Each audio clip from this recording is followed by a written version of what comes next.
Queen Elizabeth II spent over 7 decades on the throne. During that time, lots of things changed in Britain, but one thing that never changed was her strong belief that she had a duty to serve her people. Here before you all, that my whole life, whether it be long or short, shall be devoted to your service. Her grandchildren, Prince William and Prince Harry, were among the many people who were impressed by her dedication to her job. Constantly able to go into a room and bring the room to life. When Elizabeth was born in 1926, she wasn't actually supposed to become the Queen. Her uncle, Edward, was king, and the rules meant that if he had children, they would one day succeed him. However, when Elizabeth was just 10 years old, her life changed forever. Edward gave up the throne, and her father, King George VI, took over, meaning she would be Queen when he died. As a young princess, her life was dominated by World War II. It was then that her sense of public duty first came to the surface. She helped to keep people's spirits up by broadcasting messages of hope. Thousands of you in this country have had to leave your homes and be separated from your fathers and mothers. My sister Margaret Rose and I feel so much for you, as we know from experience what it means to be away from those we love most of all.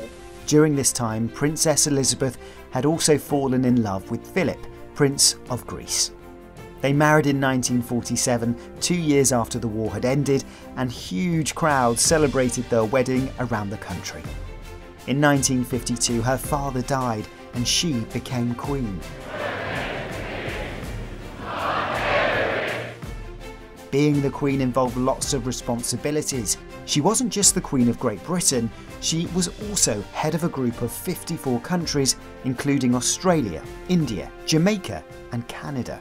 This group of countries is called the Commonwealth, and visiting them was a big part of her role. Another part of her job was to offer guidance to politicians here in the UK. She met with the Prime Minister every week to be consulted on the biggest issues of the time. Her time as Queen wasn't always easy.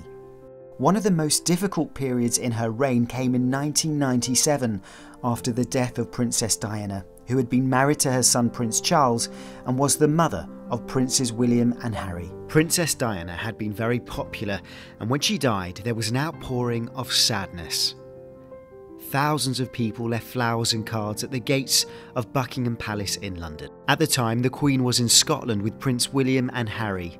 She decided the family should stay there and grieve in private, rather than making statements or going back to London where the crowds of people were. Many thought this showed that she didn't understand their feelings and that the Queen was out of touch with her people. Eventually, she spoke to the public on live TV.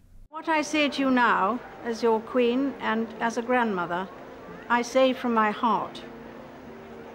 First, I want to pay tribute to Diana myself. It had been one of the few times in Queen Elizabeth's reign that large numbers of the public had been against her, and the experience left her shaken. However, the family recovered from this difficult time, and later in her life, there were lots of royal celebrations. One of the biggest was the wedding of Prince William to Kate Middleton, now called the Duke and Duchess of Cambridge. Around 1 million people gathered on the streets of London, and some even camped out for days to see the royal couple. A year later, there were more celebrations, this time because the Queen had reached an important milestone, her Diamond Jubilee. That meant she had spent an incredible 60 years on the throne. The Jubilee came in the same year as the 2012 London Olympic and Paralympic Games. A few years later, the Queen celebrated her 90th birthday with lots of events, including a service at St Paul's Cathedral and a giant street party with 10,000 guests. The monarch continued with her public duties and royal visits well into her 90s. The Queen encouraged the nation to keep going when the 2020 coronavirus pandemic hit the world. While we have faced challenges before, this one is different. This time we join with all nations across the globe in a common endeavour. We should take comfort that while we may have more still to endure, better days will return.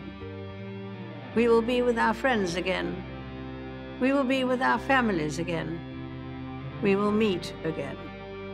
Supporting her through her time as Queen was the Queen's husband, Prince Philip, the Duke of Edinburgh. In April 2021, at the age of 99, Prince Philip died peacefully at home. The Duke of Edinburgh had been at the Queen's side since they married in 1947, and she often talked about how much she relied on his support. Following Prince Philip's death, the nation got one final chance to thank the Queen during the Platinum Jubilee celebrations in June this year. People from all across the UK and around the world witnessed a concert in front of Buckingham Palace, a pageant, and even Paddington Bear meeting Her Majesty. You would like a marmalade sandwich? I always keep one for emergencies. So do I. I keep mine in here. Elizabeth II will be remembered as a queen who spent her life keeping the promise she made when she was first crowned, to serve her people and her country.